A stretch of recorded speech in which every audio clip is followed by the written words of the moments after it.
గత ఆదివారం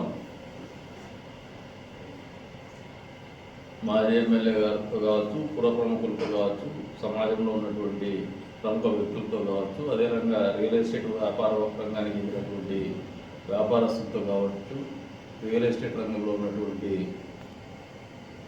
కన్సల్టెంట్స్తో కావచ్చు, పాత్రికేయ మిత్రులతో కావచ్చు మీటింగ్ పెట్టుకోవడం జరిగింది. అక్రమ లేఅవుట్ల మీద రిజిస్ట్రేషన్. ఆ రోజున ఈ ఆదివారం నాడు మళ్ళీ ఆదివారానికల్లా మీకు ఒక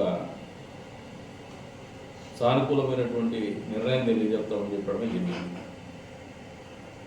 ఈరోజు మా దగ్గర కొన్ని నిర్ణయాలు అయితే తీసుకున్నాము, కొన్ని గైడ్లైన్స్ ఫ్రేమ్ చేసుకున్నాము. ఈరోజు శనివారం. ఈరోజు ప్రెస్ మీట్ పెట్టడం ముఖ్య ఉద్దేశం ఏమంటే, రేపటి రోజున స్థానిక కమిషనర్ గారు అందుబాటులో లేకపోవడం, ఆయన అయ్యప్ప మాల వేసుకున్నటువంటి సందర్భంగా అయ్యప్ప పోవడంతో ఆయన మంగళవారం వస్తాడు. ఆయన వచ్చిన తర్వాత 1-2 రోజుల్లో మళ్ళీ మీ అందరికీ అధికారికంగా ఈ నియోజకవర్గ